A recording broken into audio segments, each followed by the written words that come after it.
Assalamualaikum warahmatullahi wabarakatuh. Waalaikumsalam warahmatullahi wabarakatuh. Salam sejahtera untuk kita semua. Perkenalkan, kami dari kelompok 5. Nama saya Elvina, di sebelah kanan saya Lari Sarif, dan di sebelah kiri saya Aris Jaya. ya. Kami bertiga ini adalah mahasiswa program Pasca Sarjana Universitas Halu Oleo Kendari, jurusan Ilmu Manajemen. Jadi kami akan memberikan penjelasan tentang analisis klaster mata kuliah analisis multivariat di bawah bimbingan Bapak Profesor Dr. Sujono SE MSI. Selamat menyaksikan.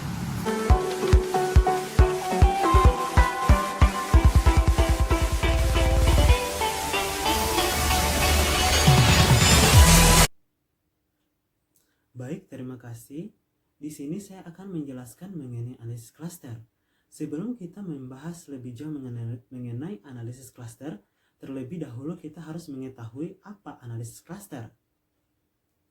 Analisis klaster adalah sekelompok teknik multivariat yang memiliki tujuan utama, yaitu untuk mengelompokkan objek-objek berdasarkan pada kepribadian dan ciri-ciri pribadi lainnya hingga analisis segmentasi pasar atau pengelompokan pasar pada karakteristik yang mereka miliki. Analisis klaster terkadang juga disebut sebagai analisis key. Mengapa demikian? Karena analisis klaster terkadang merujuk pada metode pengelompokan subjek, misalnya individu atau objek, bukan pada variabel. Selanjutnya yaitu peranan umum yang dimainkan analisis klaster dalam pengembangan konseptual. Yang pertama itu reduksi data, di mana di dalam reduksi data ini seorang peneliti bisa menghadapi sejumlah besar pengamatan yang kurang penting kecuali jika diklasifikasikan ke dalam klaster-klaster yang sudah ada. Dan pada poin kedua yaitu penghasilan hipotesis, di mana di dalam penghasilan hipotesis ini analisis klaster berguna ketika seorang peneliti yang ingin mengembangkan hasil hipotesisnya terkait dengan sifat data atau untuk menguji hipotesis yang dinyatakan sebelumnya. Pada poin selanjutnya yaitu tujuan analisis klaster. Tujuan analisis klaster di sini adalah untuk menetapkan struktur data dengan menempatkan pengamatan yang paling sama dalam klaster atau untuk pengelompokan subjek atas dasar karakteristik yang dimiliki. Hasil klaster suatu objek harus memiliki internal atau hidden cluster homogenitas yang tinggi dan memiliki eksternal atau Bayesian cluster heterogenitas yang tinggi. Jika pengelompokan itu berhasil, maka objek dalam satu klaster akan berdekatan satu sama lain. Begitupun sebaliknya jika diplotkan atau ditentukan secara geometrik dan klaster yang berbeda, maka akan saling menjauh atau berjauhan satu dengan yang lainnya.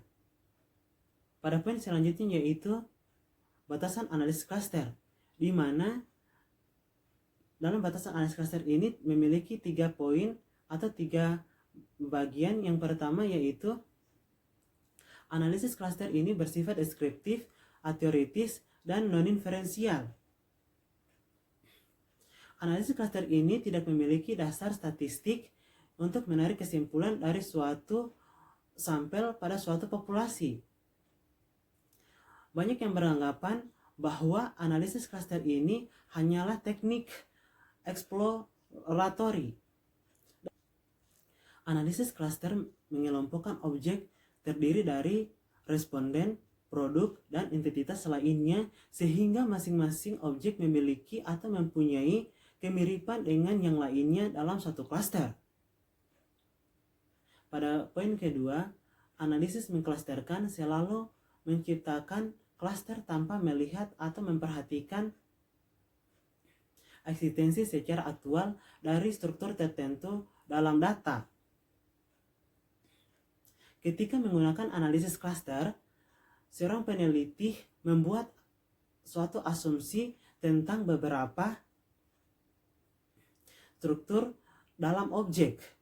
Dan pada poin ketiga, solusi klaster tidak bisa dihasilkan karena dia semata tergantung pada variabel yang digunakan sebagai dasar untuk ukuran kesamaan. Dan pada poin selanjutnya yaitu manfaat analisis klaster.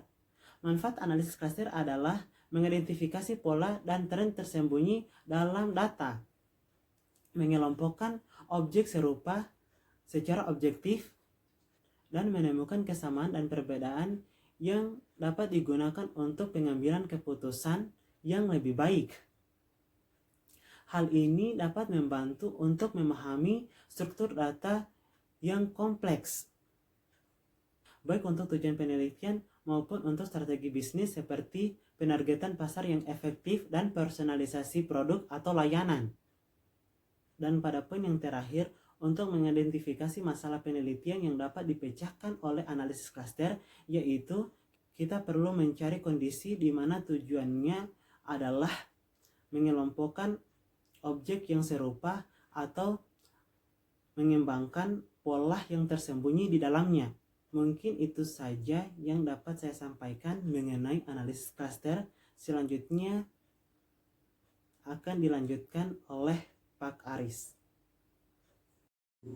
Baik, terima kasih. Saya akan melanjutkan materi mengenai analisis klaster. Tujuan utama analisis klaster menentukan struktur data dengan cara meletakkan observasi yang mirip ke dalam satu kelompok. Dasar pengelompokan: korelasi antar objek, proximity, mengukur jarak atau kelompok. Bagaimana kesamaan diukur?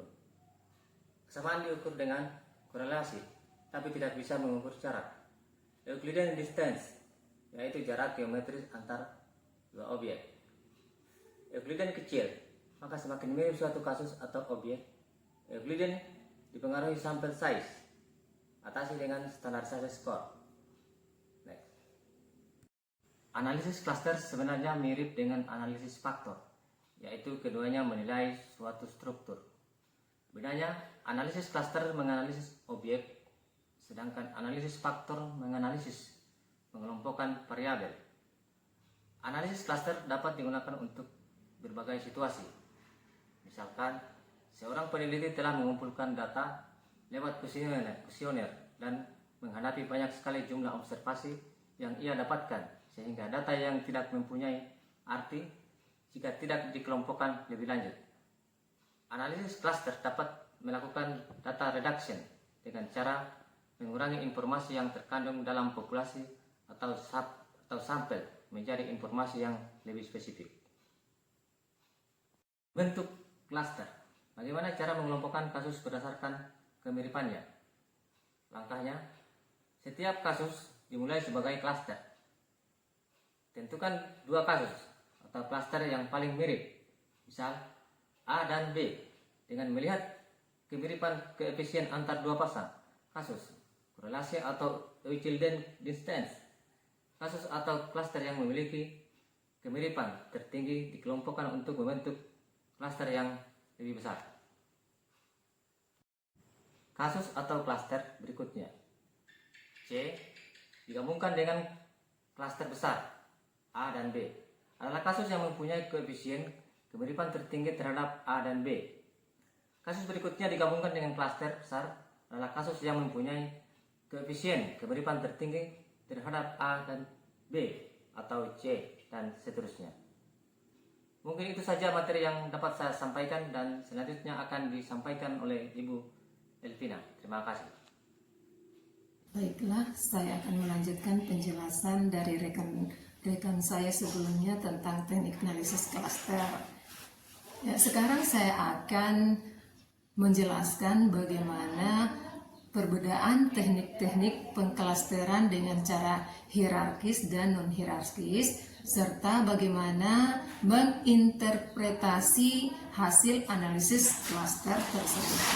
Baiklah, saya mulai dengan pengklasteran dengan cara hierarkis. Jadi pengertian pengklasteran dengan cara hierarkis itu adalah menggabungkan dua objek atau lebih yang memiliki kemiripan paling dekat. Kemudian dilanjutkan dengan objek-objek lain yang berbeda. Jadi di akhirnya nanti akan terlihat berupa pohon hierarkis yang akan menggambarkan objek-objek yang sama atau objek-objek yang terlihat berbeda. Dalam pengklasteran secara hierarkis ada dua prosedur yang bisa dilakukan, yaitu dengan metode aglomeratif. Dua klaster yang paling sama pada suatu waktu, maka hanya akan tersisa satu klaster tunggal. Kemudian dibagi pertama ke dalam dua klaster, 3 klaster atau 4 klaster, sampai semua klaster beranggotakan satu tunggal. Jadi untuk memahami bagaimana prosedur metode pengklasteran hierarkis bekerja, kita akan menguji bentuk yang paling umum, yaitu metode aglomeratif yang mengikuti suatu proses yang sederhana dan berulang. Jadi yang pertama itu prosedurnya adalah mulai dengan mengamati semua kelompok mereka sendiri. Misalnya setiap pengamatan membentuk satu klaster beranggota tunggal, sehingga jumlah tidak sama dengan jumlah pengamatan. Kemudian yang kedua, gunakan ukuran kesamaan. Kemudian gabung dua klaster yang paling mirip ke dalam suatu klaster baru. Nah, kemudian yang tahapan ketiga, ulangi proses pengklasteran itu kembali.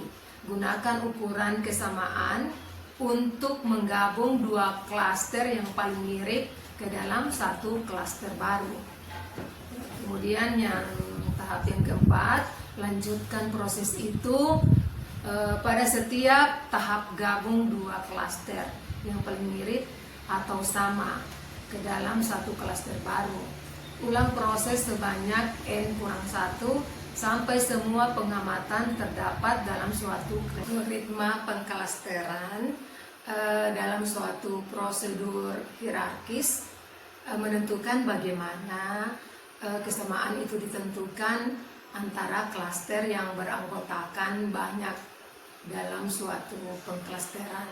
Jadi bagaimana kita mampu mengukur kesamaan antara klaster ketika satu atau dua klaster memiliki anggota yang banyak. Di antaranya ada 5 pendekatan yang sering digunakan.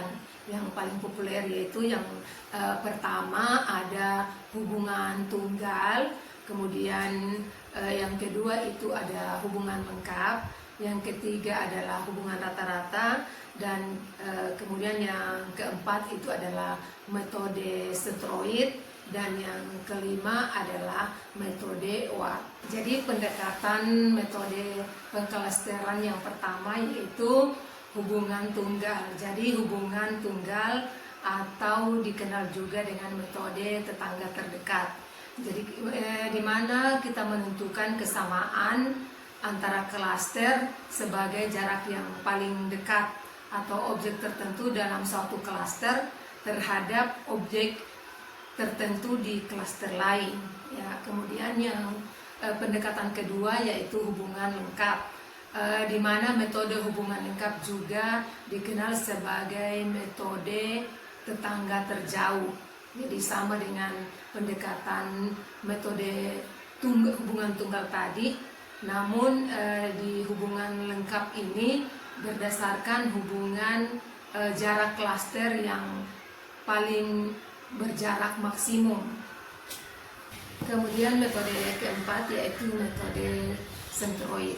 Di mana metode sentroid ini kesamaan antara dua klaster adalah jarak antara sentroid. Jadi sentroid ini ada sentroid kelompok itu adalah nilai rata-rata dari setiap pengamatan pada variabel dalam variat klaster. Jadi dalam metode ini setiap kali individu dikelompokkan suatu sentroid dihitung. Kemudian metode yang kelima itu adalah metode Watt, di mana metode Watt ini berbeda dari metode-metode sebelumnya dalam hal bahwa kesamaan antara dua klaster bukanlah suatu ukuran tunggal ya, dari kesamaan, namun lebih kepada jumlah kuadrat dalam klaster yang dihitung dari seluruh variabel. Yaitu adalah 5 metode yang digunakan dalam algoritma aglomeratif. Kesimpulannya bahwa prosedur pengklasteran berdasarkan hierarkis adalah kombinasi dari suatu proses pengklasteran berulang, kemudian digabung dengan satu algoritma pengklasteran untuk menjelaskan kesamaan antara klaster yang beranggota banyak.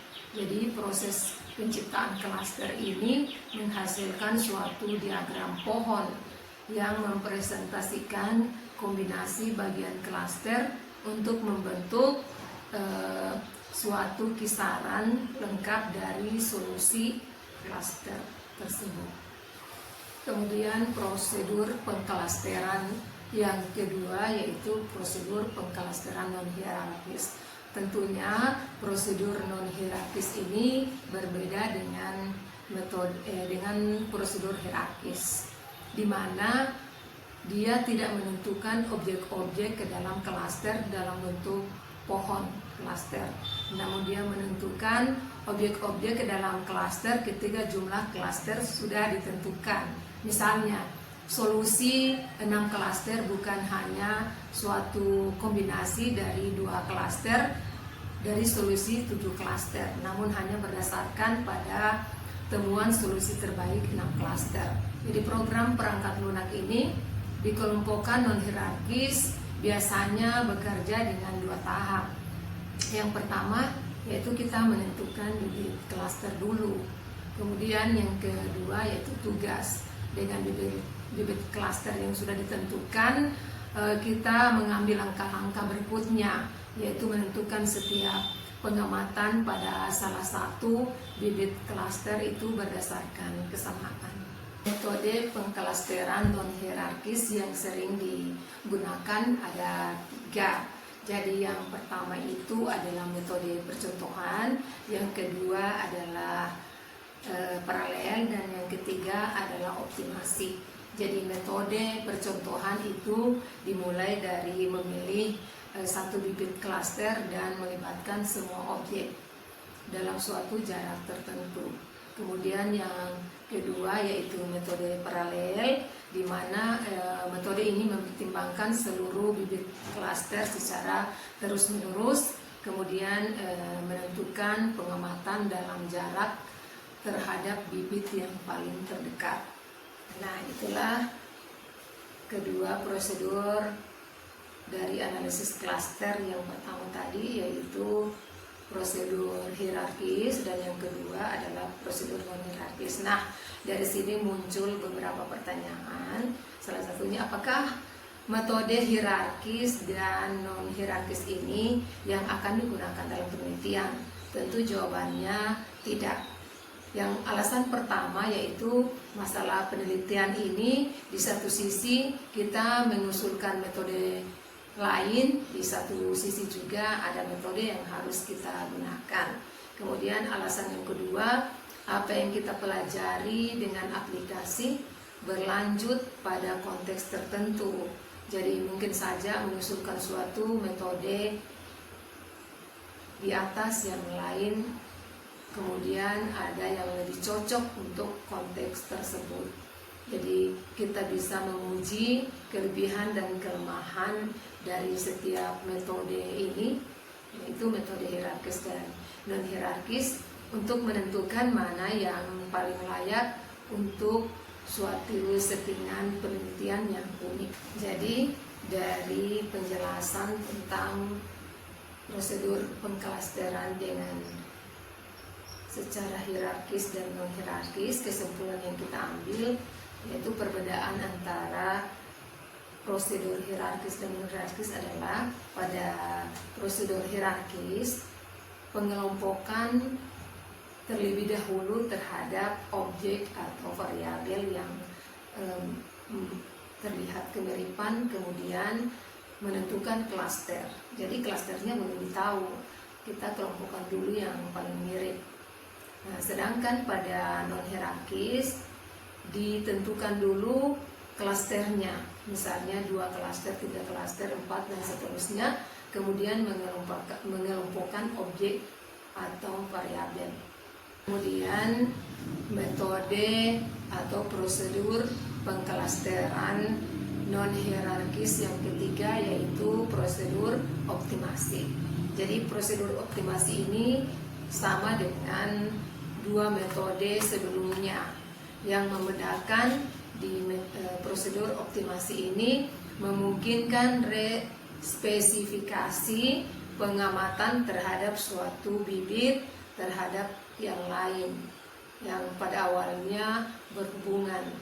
Jadi pada prosedur optimasi ini memungkinkan respesifikasi pengamatan berdasarkan pada tujuan penciptaan klaster yang paling berbeda.